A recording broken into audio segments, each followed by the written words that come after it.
Ողջույն հարգելի հետևորդներ, ես Ստեփանավան քաղաքի բնակիչ Էրիկ Գեղինյանն եմ։ Այսօր 2026 թվականի հունվարի 13-ն է։ Այս տեսանյութում ցանկանում եմ խոսել Ազգային ժողովի կողմից վերջերս ընդունված կենդանիների մասին օրենքի վերաբերյալ եւ այդ օրենքի լրամշակված տարբերակն արդեն իսկ տեղադրված է Ազգային ժողովի պաշտոնական կայքէջում։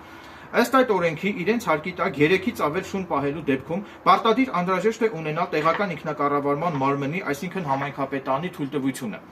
Ինչպես նաև ըստ այդ օրենքի իրենց հարկի տակ բնակելի շենքերի մոտակայքում շներ պահող անձինք պարտավոր են միջոցներ ձեռնարկել, որպեսզի իրենց շների հաչոցներն ու աղմուկը չխանգարի հանրությանը, իսկ օրենքի այդ պահանջը խախտելու դեպքում նախատեսված է վարչական պատասխանատվություն։ Իրենց հարկի տակ շներ եւ այլ կենդանիներ պահող անձինք պարտավոր են չխոչընդոտել վերահսկողություն իրականացնելու նպատակով պետական մարմինների այցը իրենց բնակարաններ եւ պետական մարմինների պահանջով իրենց հարկի տակ շներ պահող անձինք պարտավոր են պետական մարմիններին ներկայացնել իրենց հարկի տակ պահվող շներին վերահսկողություն իրականացնելու նպատակով։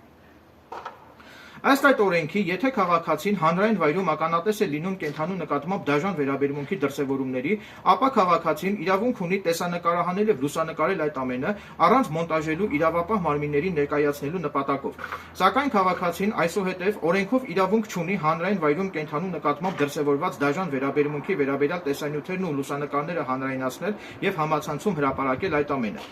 Իմ ողջամիտ դիտարկմամբ հանրային վայրում կենդանու նկատմամբ դրսևորված դաժան վերաբերմունքի վերաբերյալ տեսանյութերը չհանրայնացնելու եւ համացանցում չհրապարակելու արգելքը իրավական որոշակիության տեսանկյունից բավականին խնդրահարույց դրույթներ է պարունակում, քանզի ողջամտորեն ակնհայտ է, որ հանրային վայրում կենդանիների նկատմամբ դրսևորված դաժան վերաբերմունքը փաստող տեսանյութերը հանրայնացնելն ու համացանցում հրապարակելն անշուշտ կարող է զսպող գործոն հանդիսանալ, որպեսզի հասարակության պարսավանքին չարժանանալու նկատառումներից ելնելով կենդանիներին վնասողները զերծ կմնան հանրային վայրում կենդանիների նկատմամբ դաժան վերաբերմունք դրսևորելու արատավոր գործելակերպից։ Ուստի միայն այդ մասով հնարավոր է, որ առաջիկայում ես դիմեմ սահմանադրական դատարան հանրային վայրում կենդանու նկատմամբ դրսևորված դաժան վերաբերմունքի տեսանյութերը չհանրայնացնելու եւ համացանցում չհրապարակելու վերաբերյալ վերը նշված օրենքում հիշատակված իրավական որոշակիության տեսանկյունից խնդրահարույց դրույթներ պարունակող իրավակարգավորումների սահմանադրականությունը վիճարկելու եւ սահմանադրությանը համապատասխանելու հարցը քննարկելու պահանջով։ Իսկ սահմանադրական դատարանում արդարության չհասնելու դեպքում